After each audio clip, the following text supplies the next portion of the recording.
I'd like to think I'm young, 28, you're 30, maybe, hopefully we live to 100 and medicine is there when we're that old, but we're running out of time, guys. Every day you waste is a day you're never getting back. You can make all the money in the world, but if you don't get up every day and do something that's going to fulfill you, you're going to have this big empty hole inside. So, I get up every day and try to create that impact, and it does evolve. I think you are limited to the beliefs that you have and what you can do. So what I thought I could do 5 years ago every single day with my daily tasks are way different than what I could do a year ago, which is way different than what I can do now. Everybody and their mom is real estate investing these days. And if you're not, you're like, what are you doing with your life right now? Like are you even doing anything if you're not investing in real estate?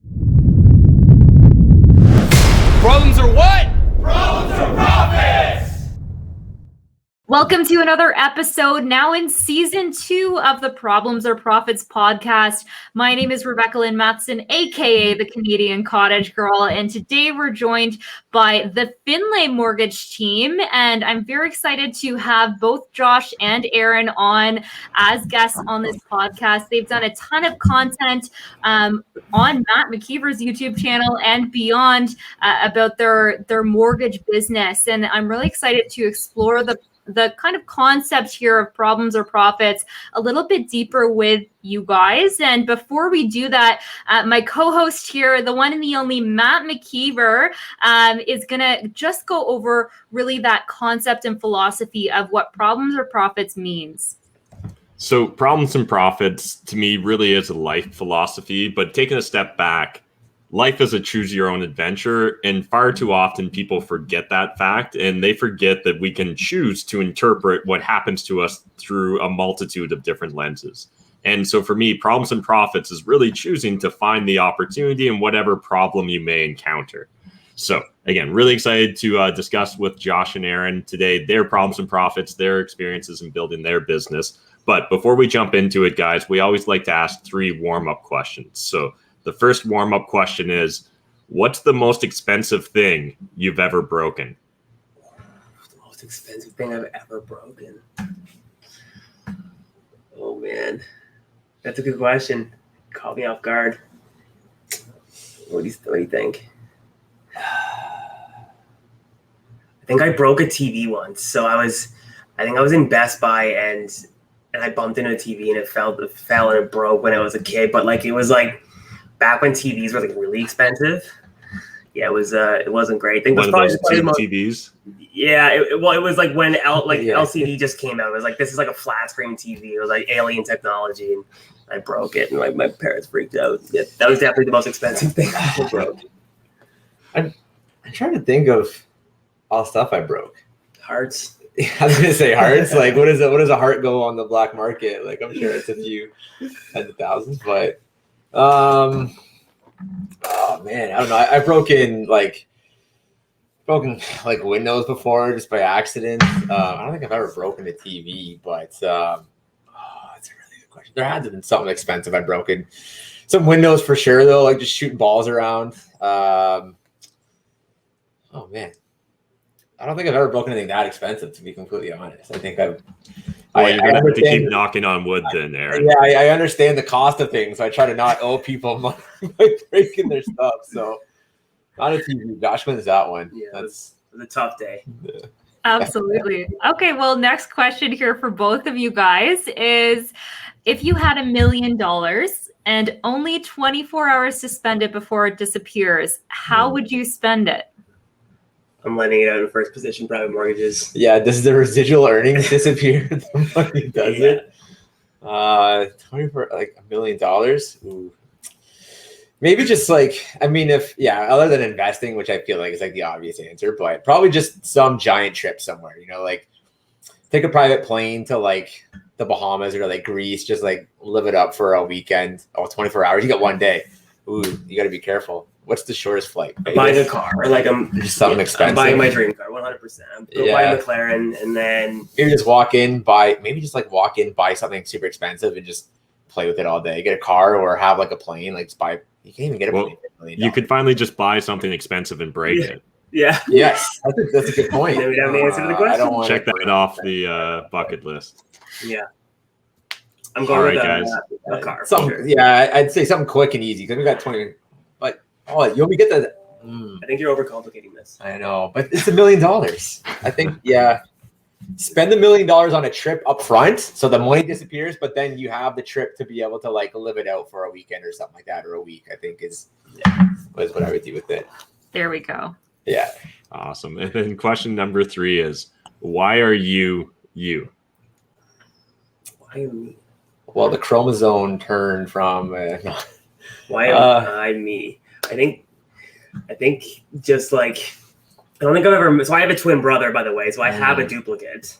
But what sets me, I think, apart as Which is probably why you are you. what makes me me, essentially. I have a burning desire to fulfill a handful of things in my life, and I think it kind of sets me apart from everybody else. And that's that get up and go every single day it's kind of difficult to explain, but it's innate and it's inside of you. And I'm sure, Matt, you haven't. So Rebecca, I mean, it's just something inside of you that keeps you going.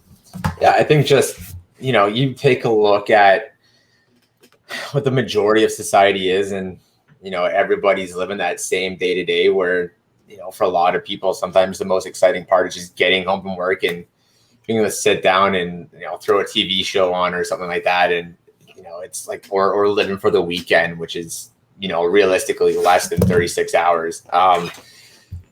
There isn't really anything exciting about that. So, being different, you spend time in a 9-to-5 job and you listen to everybody complain about the same thing, right? And why would you want to fall into that same category of lifestyle when you talk to the top 1% and, they don't really complain about everything. It's, it's really just finding solutions for stuff. And, the type of lifestyle that they have is completely different and it's always moving forward. So just, being afraid to fall into that same category as everybody else. And, there's definitely more to life than working for 90% of your life and trying to retire at 65 and then trying to enjoy life for the next, maybe 15 years. So, the fear of being average. Fear of being average, I would say. Yeah.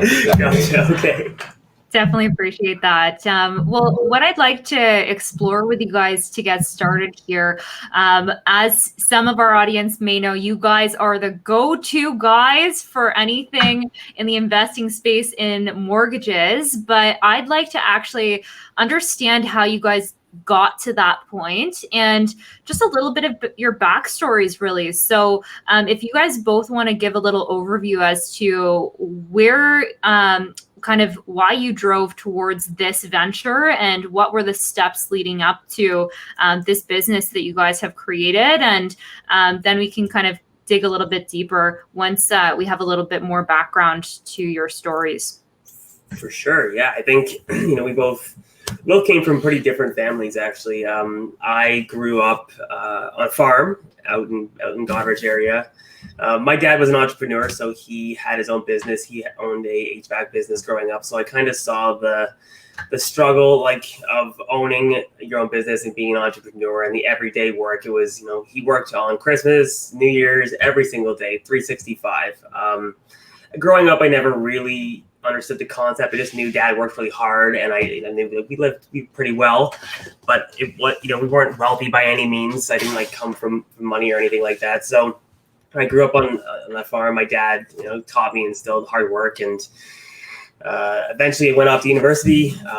For people who don't know, I wanted to be a police officer my entire life since I was a little kid, all the way up until about 4 years ago. I went to university, finished that, and then applied to police. It just apparently needs some life experience. And that life experience led me to figure out that wasn't what I wanted to do, which is probably a blessing in disguise. I was pretty crushed when they told me, I wasn't going to be a cop right away. So kind of was lost a little bit trying to figure out what I should do with my life. So I ended up getting a sales job, and a lot of those skills that you have are transferable. So, being a people person, being able to, find resolutions to issues that come up very fast, and just truly caring about your client. And the few years that I was doing that sales job really kind of molded how I was going to build this business, or how I was going to connect with people and sell things. And very just quickly realized that I loved being able to do that. Eventually, as most of you know, you get very fed up with your 9-to-5 job, and your boss just tells you you can't you either can't have what you want or you need to wait your turn in line. And it's either the millennial inside of me or just like, the passion to be able to move forward. But I wasn't staying stagnant. So eventually just decided to get into being a mortgage agent. We were brought on by a family member of ours, and he was able to mentor us and teach us how to do this properly. And we ended up here. Yeah. I played sports growing up, and I just wanted to play sports for the rest of my life. And that's kind of where I thought that was going. And, until I hurt my arm at like 14, and then my sports career ended, and then I still thought I was going to be able to pull it off. So I never really gave up on that, and maybe I should have, but I don't know. Who knows at this point? I mean, when you're younger, it's, you kind of stick to those things. But I took kinesiology in university, thought I wanted to work with athletes and train athletes. And, the more that I did that, the more that I realized that, that was really just more of like a personal passion. And, I like working out and training myself, but don't really want to be, doing that with, training and coaching other people from that aspect for the rest of my life. And, same thing, was kind of just looking for what I wanted to transition to. And, sales in that commission role is a competitive type industry to be in. And it's something similar to sports, and you can kind of draw upon that. And like Rebecca, I know you played rugby, I believe, so I'm sure you can kind of pull a little bit from that. And that was just kind of, something that came across our desk. Like Josh said, his uncle Scott has been in the industry, and he's our partner. So he, 17 years of experience. We were able to kind of learn from him and see what that's like. And, my uncle lives out in BC. He's a realtor. So I always thought that was kind of cool, and was originally kind of looking at the realtor pathway, and ended up obviously talking to Scott and getting into the mortgage brokering side. And, it's kind of just all been downhill from there, or uphill, I guess. But momentum rolls downhill. So now we're here after we met, Matt and the whole cash flow tribe, and realized just how much potential was out there in the investing market and how it was really being underserviced. We realized there was a huge opportunity there, and we decided to shift our focus, as solely or as much as we could into the investing landscape, and kind of made that our niche, and I've just dedicated to learning and growing in that market ever since. And, it's a huge market. Everybody and their mom is real estate investing these days. And if you're not, you're like, what are you doing with your life right now? Like are you even doing anything if you're not investing in real estate? So the opportunity to help, like an entire new age of people come in who have, are really starting with absolutely nothing. A great market to be able to help and grow and educate and create those relationships with down the road. Really appreciate that, guys. And one thing I'd like to explore a little bit further, I think all of us understood what you meant, Josh, when you said that you've got like kind of this burning desire to do a few things. But I'd love to explore what you mean by that a little bit deeper, and maybe even put in the context of, I completely agree. Like ever since I was small, I wanted to do something, but I think had you asked me at different points in time, that do something would have been way different, but I just knew I really wanted to do something. And so I'm curious if that's what you meant by that, or you meant something different. And then if that is the case, do you find that you're regularly rewriting your script as it happens? So like, I was born to be a police officer, I'm definitely going to be a police officer. And then all of a sudden you come into some obstacle or issue and you're like, hey, you know what? Like maybe a police officer wasn't even what I want. Maybe what I really want to do was this other thing. Just curious your thoughts on that, because when you're talking about that burning desire to do something, that's what resonated with me, is like, hey, yep, I knew I always wanted to do something. And I wanted it to be something good or something special or something impactful. But beyond something, for me, it was a process of discovery. Mm-hmm. No, and that's a great point. I think it was always to help and add value. So when I wanted to be a police officer, I always wanted to have a purpose. So if that purpose was to get up every day and make a difference in somebody's life, then that's what I wanted to do. Because when you're a police officer, you are helping people on their absolute worst days. And if, hopefully they don't have to deal with you again, but if they do, you're trying to really make an impact on that day that really means something or the most to that person. So there was a desire to be able to help people every single day when I went to work and do something with my life. Because I realized that there's a lot of people who get up every day who do it because they're paying bills. And I didn't want my life to just be cashing a check, wasting my time, not waste my time, but just like trading my time for money just to be able to pay my mortgage, just to be able to go on my one trip a year and rinse and repeat every year until I die. Like that wasn't something that I wanted to do with my life. So, having some sort of purpose when I got up every day was what was driving me forward. And as you said, that purpose changes. So, being able to help somebody in what we do every single day is our one of our main goals. We try to add value, whether that's through making our content, helping people create wealth. We want to be one of the largest impacts in our industry, period, without a doubt. So, whether that is, being able to give knowledge or be able to help people or be able to give the right advice, we are trying, or, I get up every day and try to create that impact.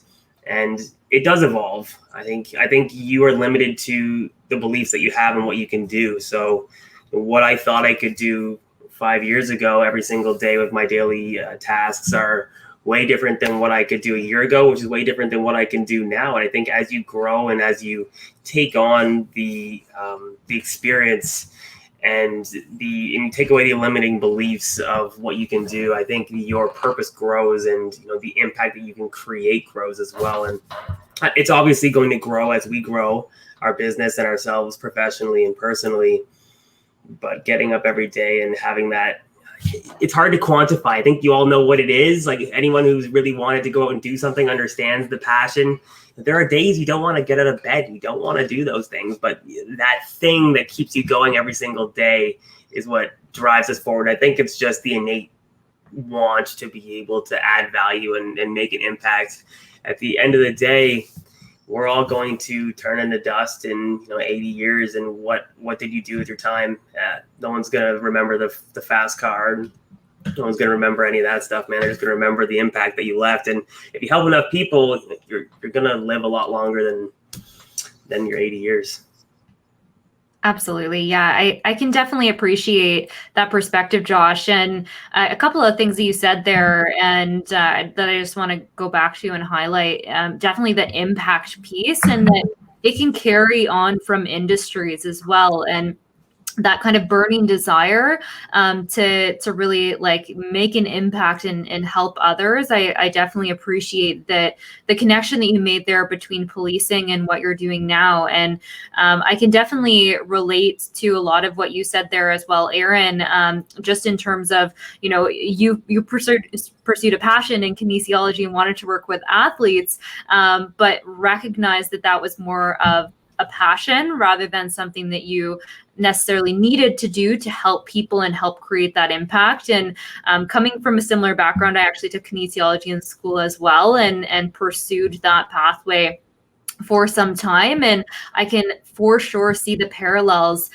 between coaching in fitness and just working with investors in real estate, and probably what you guys see a lot of the times too, in not just working with the standard mortgage client. Like you guys are working with people who are very high demand, often probably calling with a bunch of problems that they're trying to solve, and you're ultimately having to coach them through a lot of these problems and come up with solutions. So Ehren, I'd love to get your take on kind of how you've been able to really overcome some of those challenges along the way, and maybe some problems that you guys faced when you were first building this business that you ran into, or obstacles that you ultimately had to overcome, or maybe still are overcoming.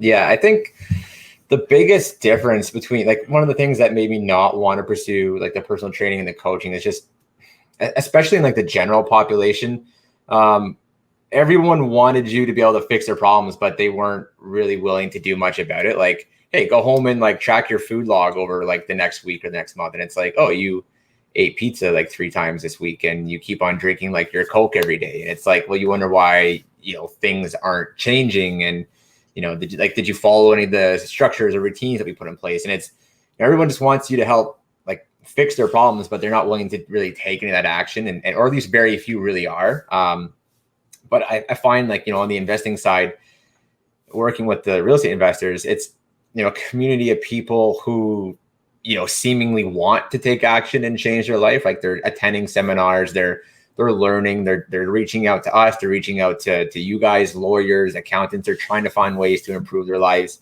Whether some of them are taking smaller steps of action to begin with, or some of them are taking much larger steps, for the most part, they're all taking some sort of action to actually impact that. And, that to me, those are the type of people that I would prefer to work with. And it makes our job a lot easier too. And we don't have to continuously try to motivate people. And it's like, why am I helping you if I have to lift you up, feed you, teach you how to do everything? Hey, make sure you're staying on your path, do this.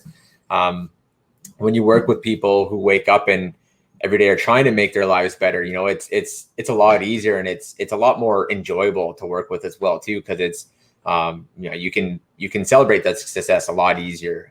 So that's really the huge difference for me, and I'm sure anybody else who's been in that industry of helping people and providing value, kind of knows what I'm talking about. In terms of challenges for us in growing our business, I think the big thing is for us just our time length of how short it's been in our growth over that time period. Just making sure that our number one focus is continuing to have the same level of customer service that we initially set out with, and we were initially planning on. That was our target and our goal. I think the biggest thing and the easiest thing to lose over that quick rise in brand is your ability to service everybody. And it's it can be, in a sense, easy to build, and maybe not easy isn't the right word, but obviously once you start to grow that brand and it catches on, there's a little bit of that snowball effect. So you can kind of rely on that to grow your brand, but that customer service is all on you, and the onus is on the company. So for us, it was, do we have enough staff members in place? Does it mean like hiring an assistant? Does it mean hiring, like an intake specialist, a document specialist, some sort of like deal coordinator? How do we make sure everybody's being maintained? And I like to think that we've done a pretty good job with that. I'm sure there's some areas that we can improve on, and we're still looking at what's the next person we need to hire. And like right now we're looking at hiring just like a deal coordinator, so someone who's going to have a timeline and a date and notes on every single file that we have. And it's going to be up to them to make sure that everything stays on track and keep us on track as well too.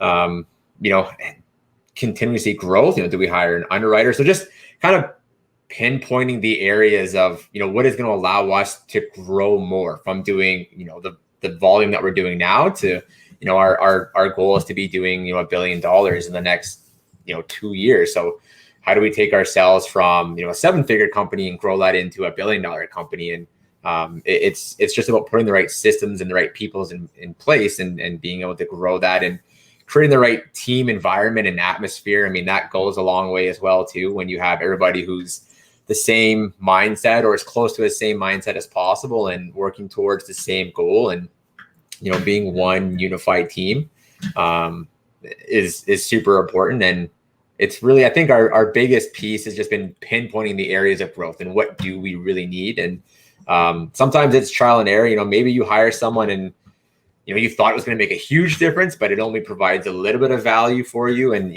only opens up a little bit of space to be able to take on more business. And maybe some other time you hire someone and then hey, wow, I was able to scale from from here up to all the way to here just with this one person. And that's stuff that you can take from any business and move forward, whether you're in mortgages, whether you're real estate, or whether you're wholesale, medical sales, anything like that, right? It's what position is really going to help me grow, and what positions are going to have smaller effects, but maybe still are important in one way or another. So just learning to operate the business and being able to take that down the road. Because I think the biggest thing from entrepreneurs is, we like to grow businesses, and it may not be one business for our entire life. It might be, maybe we grow our business in mortgages to where, in the next 3-5 years, and it's at a pace where it's self-maintaining and growth, and we have an opportunity to start growing a secondary side of the business. And that's all, those are all important systems and processes that you can take from one business and learn from it, and then be able to scale much quicker on your next business because you've already done that. So that's all, everything in sales is transferable. And I think that's the same way with growing a business. When you've learned to grow one business, the majority of that structure is going to be the same, and you can take that on to your next business. And you're not reinventing the wheel every single time. Mm-hmm. Yeah, really appreciate that breakdown there, Ehren. And I guess maybe taking it in a slightly different direction, but blending in business and just, your guys' situation, your roommates, business partners, BFFs. Do you mind maybe talking through the lens of problems and profits in that perspective? Because I think one of the common adages you'll hear from people, and this is in my opinion, people that aren't active entrepreneurs or business leaders, is like, oh, you never want to get into business with friends or family, or you never want to do this, that, or the other. And there's oftentimes this common wisdom, but I think that really means, in my perspective, more it's so situational that you shouldn't blindly get into business with friends or family. You need to go eyes wide open into it. So, what sort of lessons or problems have you guys maybe encountered along the way of being business partners? Yeah, that's a great question. Get a bigger desk. Yeah, I'd like to start off by saying that it is an absolute pleasure to be in business with my best friends. I've heard of stories of people starting businesses with people they don't understand, they don't truly know. I have lived with Ehren since second year university. I know this person better than any human being on the planet, and I can tell you that if we're both rowing in the same direction, we both focused on that, and I know when somebody's 100% into something, and vice versa. He understands what I'm thinking before I even say it out loud. I have a twin, and he's as close to a twin as you could get. Don't get into business with friends or family. I think there's a lot of wisdom in that. I think understanding separation in between work and life can be challenging at times, especially if you have pre-existing relationships. When you start to look at scaling a business, you look at revenue, you look at time, you look at expectation. It's very difficult to be able for everybody to be on the same level. So understanding when you first get into business, the upfront expectation of where everybody thinks that business is going to be going is your most important thing. And I think we just shot a video last week, and committing to the business, that you're going to work more than you thought you're going to work. And I think living together has definitely allowed us to be able to work a lot more than what most people would work. I feel like you look at, it kind of sounds silly, but you look at Microsoft and you see those guys who just sat in their house for like 2 years, and they lived together, and they slept on the couch, and they just coded and slept, and then coded and slept, and they built a business around it. And we were just talking about this the other day, how there probably wasn't a more opportune time in history to be able to just focus on work for like 18 hours a day, because no one could go outside. Nobody was doing anything. The world was shut off. So being able to really focus all of our energy and time for the last year and a half on being able to grow this thing is such a competitive advantage. And there was a moment last, I want to say March, February, where we decided that we weren't going to let COVID eat us up. We were going to take control of that and take control of the situation. And that commitment was a lot, but working with somebody who also was committed, and having partners that are as committed is definitely helpful. There are so many days where you're just absolutely exhausted. There are days where you don't want to sit down at 10 o'clock and write those emails till 1 o'clock, where you can't go out, you can't do things. It's a lot easier to be able to share the feeling of not wanting to do that if somebody that you care about is right beside you doing it too, because maybe he's not having a bad day, maybe I'm having a bad day, and that person can be like, look, man, it's just a bad day, we got through the last 365, you'll get through today, let's go. Having that group behind you to be able to have a third party lens as to your situation and how to maybe deal with something. It's very comforting knowing that you're not the only one dealing with the struggles of owning a business or running a business, and especially when it's somebody who you care about or a handful of people you care about. It's I wouldn't have it any other way, that's for sure. I think, like Josh said,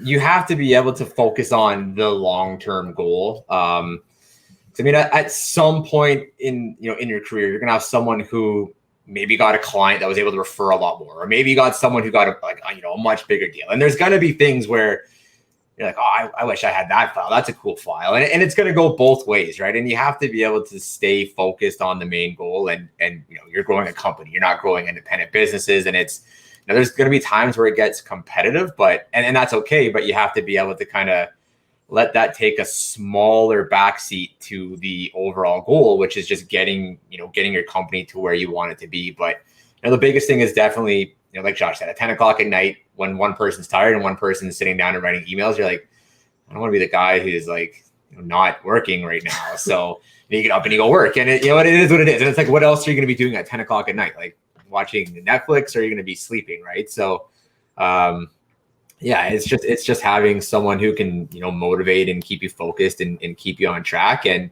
when you got two people who are, working right beside each other, it's much easier to bounce ideas off each other. Your thoughts are more on track. The growth is definitely a little bit easier. I would recommend having maybe separate offices or a little bit of space in between. Making phone calls when you're back to back is a little difficult, but other than that, it's you do have to know the person ahead of time, like really know who you're getting into business with.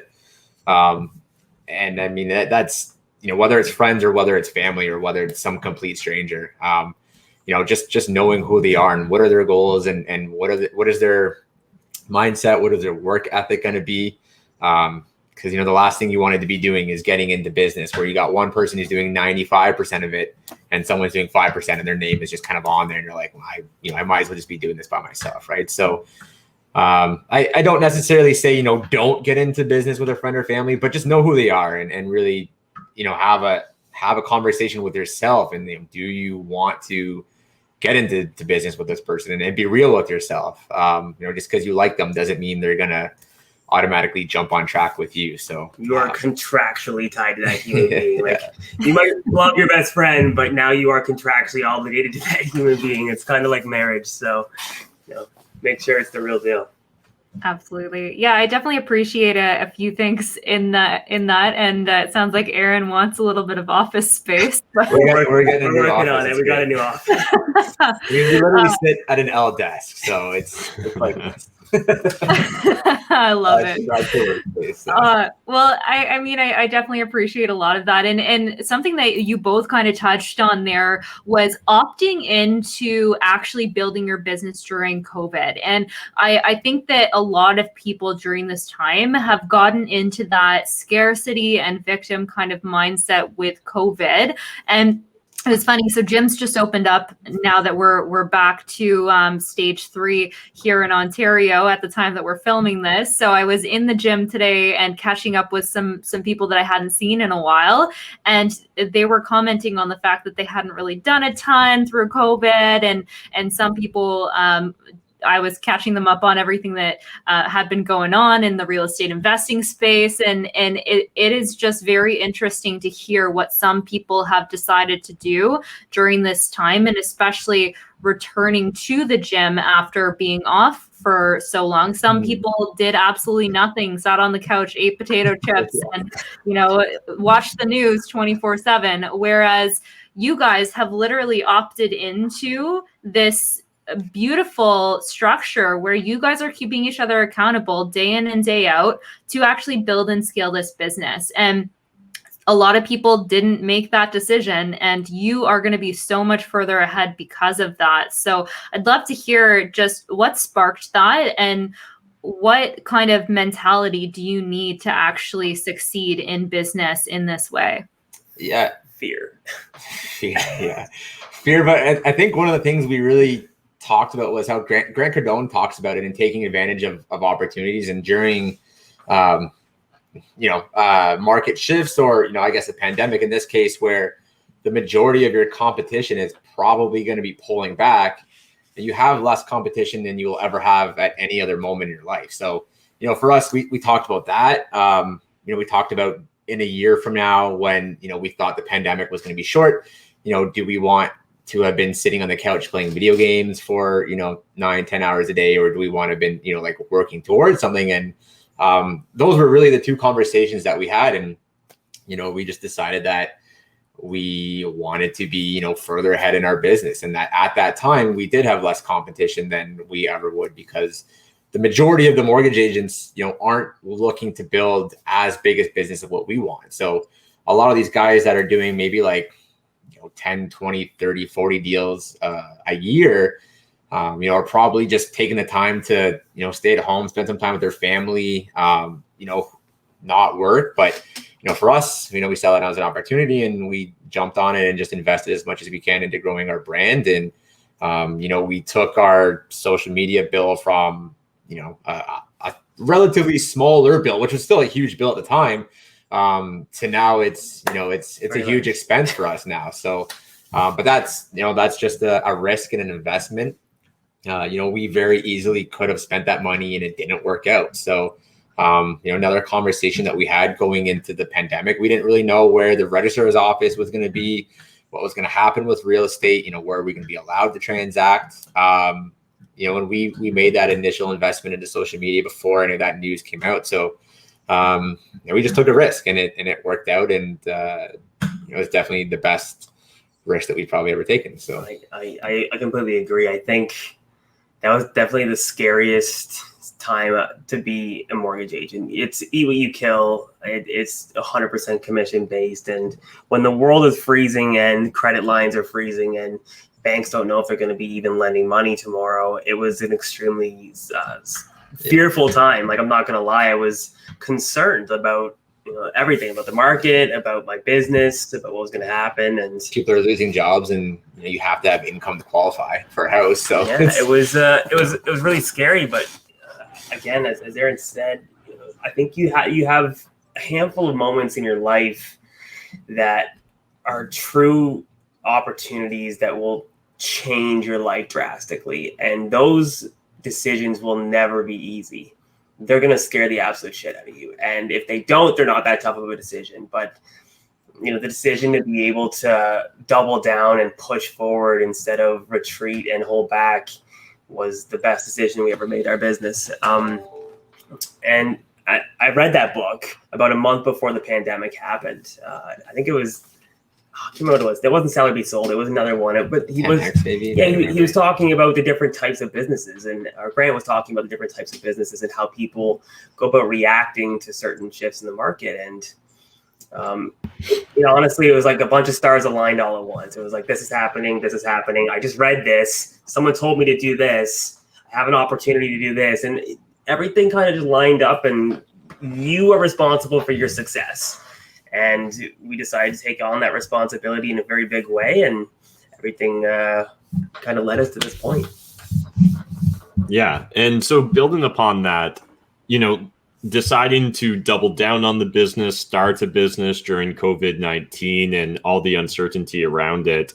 A lot of people are familiar with the Warren Buffett quote of be fearful when others are greedy and be greedy when others are fearful. In fact, probably everyone's retweeted it or shared it on Instagram at one point or another.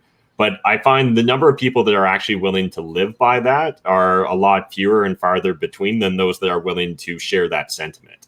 And so I just wondered, for the people that maybe they didn't pull the trigger during the pandemic, maybe they have been playing a little too safe or avoiding risk over the last year, what words of advice or encouragement or perspective could you guys share with them in regards to how do you grow comfortable actually following through? I mean, like, you can almost, draw some similarities to like investing in something where, for anybody who's invested in crypto lately, it hasn't always been, green bars and peachy numbers in the accounts. But, if you truly believe in what you're investing in, you're going to put more money in the down market. And it's kind of similar to growing your business, where at a time where, hey, is growing a business at this point even worth it? Like, where are things going to go? Do you believe in what you're selling and the service that you provide, and do you believe in yourself? And, if the answer is yes, then, it's always some sort of risk or investment, right? Like, the size of that risk may differ, but every step that you take in life is a risk. You quit your job for a higher job, like a higher paying job. Maybe you don't, maybe you're not able to perform at that level. And even though you look good on paper, you get there, you might not pass your probation. And next thing you know, now you don't have a job and you left that lower salary job. And, quitting your job and your 9 to 5 to investing in yourself and starting your own business. It may not succeed, or, maybe it does succeed. And that all comes down to how hard are you willing to work for it? And do you really believe in yourself? But, everything is a risk. Staying at your 9 to 5 is a risk. You may not be happy for the rest of your life. So, it really just comes down to how you perceive it, and do you trust in yourself, and do you believe yourself to be able to pull it out? And if you do, why are you not taking that risk? So, yeah, I would say definitely, bet on yourself. If you're going to bet on somebody, bet on yourself 100%. And what I would say is, we're running out of time. Like, anybody who doesn't realize that, you don't understand, you don't truly understand the concept of how little time we have. I'd like to think I'm young, 28, you're 30, maybe, hopefully we live to 100 and medicine is there when we're that old, but we're running out of time, guys. Every day you waste is a day you're never getting back. You can make all the money in the world, but if you don't get up every day and do something that's going to fulfill you, you're going to have this big empty hole inside. So don't waste any time. There is no time to ponder a decision. Obviously, think critically about what you're doing, but jump in with 2 feet. Don't test waters. If you believe in yourself, go and do it, because you're running out of time. And if you want to live a certain lifestyle, or if you want to go have houses in places, or you want to go buy your parents a house, you're running out of time to be able to do those things. So don't underestimate that, because you never know how long we're going to be here. And the time really does go by fast. I mean, for us in the last year, the fact that a whole year has already gone by is, absurd. And when you dive fully into your business and you grow that, you become so distracted with that whole year goes by so fast, in literally in a blink of the eye. And everyone says it, but it is so true. And the next year is going to go by fast, and the next year is going to go by fast. And, the next thing you know, you're going to be in your business for 5 years. And, if you don't take that initial step and you do wait, who knows what's going to happen in the reverse, right? In terms of that whole year goes by. So, you can have a whole year go by quick and have positive growth, or, you can have a whole year go by and you wasted it. So where would you rather be in a year, Absolutely. Yeah, I think that really sums it up well for people who are just thinking of how to take that next step. That time pressure, I think, is important. You need to realize that there isn't time. You only have 24 hours in a day. You only have so much time in your life, and a lot of what you do depends on what you actually commit to, and the actionable things that you're striving towards. And if you have a goal in mind, unless you're working towards it, you're working against it. So I definitely really appreciate that kind of perspective from both of you. So in building off of that question, and kind of moving in a slightly different direction here, for you guys in your business, you've gotten it to a certain point. You want to achieve some great feats in your business. What are the big problems right now that you're trying to overcome in your business, or big hurdles? That's a good question. Scaling is always a challenge. I think anyone who's ever tried to scale a business, a relationship business, has dealt with this issue. Brokering in general is very relationship based. The fact that I understand the needs, wants, and goals of my clients is what makes the relationship that I have with them very important, and that's valuable, because when we're looking to help somebody scale their portfolio or to create wealth, they want to know that the person they're working with truly understands what their life is and where they want it to go. So being able to scale to a point, say nationally, or even just to all of Ontario, and have a presence there, but to be able to do it in a way in which that relationship is still there is probably the biggest challenge at the moment. Because again, as we said, you only have so many hours in a day. And if you want to keep that relationship, you have to make sure that you understand absolutely everything that's going on in that deal. Now, do I need to be responsible for every single piece of it? No. But I do need to understand where they're at, set expectations with my clients, know everything about the deal I need to understand. So finding a way to be able to do that effectively has been a challenge, or is a challenge at the moment, but not an impossible task. I think just creating systems and processes in place to be able to have certain people fulfill certain tasks is what's going to allow us to be able to do that. And then one of the other challenges in our industry is just you're always training your competition. Now, we don't have a scarcity mindset in regards to business coming in the door or worried about an agent taking our business. If we can add value or help somebody achieve the knowledge that we have, then we're doing good for the entire industry in general. But making sure that we hire the right hires to be able to grow our team and create a firm that's really going to make an impact. When you give all your knowledge away like we do, obviously you're in a situation where you're giving away your value. So it was definitely a challenge at first because our industry is so old, and that old industry is very protectionist, where all the brokers who knew everything just kind of took all their marbles for themselves and never shared any of it. So it's always been a very cutthroat industry, which we're trying to change. But hiring and scaling while being able to train people effectively and have them want to stay with you, because it's always been what if you go and what if you take all the information and knowledge away? Well, we're not expecting you to leave because we want to be the best. We want you to stay, and you are going to stay because we're going to have the best place for you to work and be able to scale your business as well. Yeah, I think because of that, I know, like, obviously building a large brand and a well-known brand can be difficult, but I think in the grand scheme of things, getting your name out there and building that brand in the scale of all the other challenges you're going to face as a business owner is probably the easiest in a sense, where, you can invest your money into having a social media team, help pump that volume out there and get likes and get shares and grow audiences. And, like for us being able to like work with Matt and take advantage of his network, in a sense made that a lot easier and quicker for us. Whereas maintaining that customer service, that's a much larger challenge. And it's, like I said, it can be easier to scale, but the tough part is really managing that customer service. And it's great if you go from, 0 to hero overnight, but if, you're back to 0 down in a week because, everyone realized like you're all talk and no game, that doesn't mean anything in terms of how quickly you scale. So being able to scale, but being able to maintain that service along the way is really the biggest challenge I think that any business is going to have. And is really the number one thing that everyone needs to focus on. And sometimes it can be like a cart before the horse thing, where you might need to hire 3 or 4 people before you get to that level. And it's going to mean, you're probably going to take a little bit of a paycheck cut for a while. But, if you don't take that paycheck cut, you're never going to be able to scale to the point where you're earning that back and you're going beyond, where that initial paycheck was. So really focus on having that plan in place and looking at it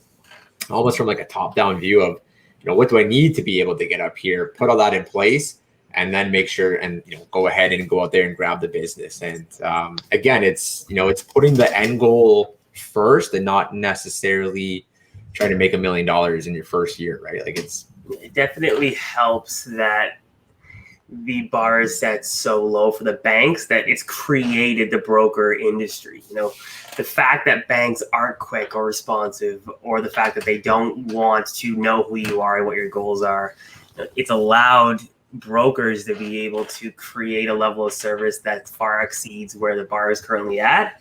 And if you focus on creating that customer service experience, it's going to allow you to be able to scale much faster than any bank could. And they've limited themselves. When I first got into the business, it was rule number 1, those who have the gold make the rules. And I was like, oh man, well, that sounds like the banks just are doing what they want and they don't really care what anybody else thinks. Well, that's such an old mentality. It's the fact that once brokers can create a network and create a standard of service and a standard that it becomes a custom for everybody else, then we raise the bar for the entire industry. So we're just trying to focus on creating that level of service. And we talked to a handful of really high up people actually last weekend who are working on also raising that standard and finding ways to be able to add a bunch of legitimacy to our industry, which we don't want it to be the Wild West anymore. That it's been around for a long time, and I think the general population deserves a level of customer service and expertise that they're just not getting at the moment.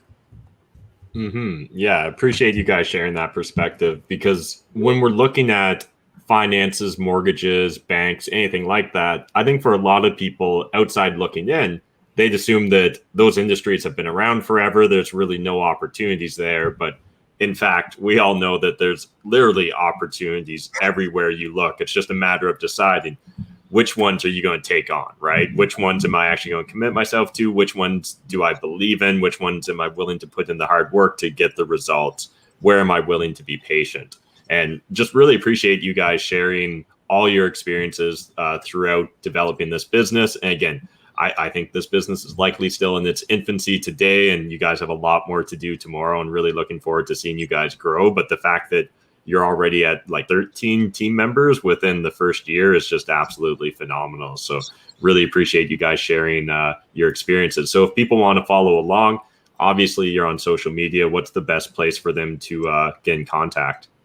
I'd say Instagram, Yeah. go to our Instagram, shoot us a DM. We're more than happy to connect with you guys, set up a meeting to talk about your specific situation. Give us a follow, shoot us a subscribe on YouTube if you like our content. It'll really help us out as well. And obviously our contact information is in all of our YouTube videos at the bottom. So our personal phone numbers are there if you want to give us a ring. Yeah, and I think another thing too that we try to ask for, but just a big part of our business is on that referral base. I mean, if you are a past client of ours and you enjoyed working with us, we really appreciate any referrals. And our goal is to be able to help all the investors out there. And we may not be connected to an investor, but as a client, you're part of our network. And if you can leverage your network and help your investors have the same experience, we really appreciate that. And we look forward to helping your friends and family out as well too. So. Awesome, guys. Well, I really appreciate you coming on today and exploring a little bit of building and growing your business together. So thanks for coming on this episode of the Problems or Profits podcast. And for all of you listening, make sure you follow the Findlay team on all of the socials, including YouTube and Instagram. They pump out some killer content all about mortgages and really surrounding the investor clientele. So make sure you shout them out and give them a follow. Guys, thank you so much for joining us on today's Problems or Profits podcast. Thanks for having us. Thanks, guys. Awesome. Thank you.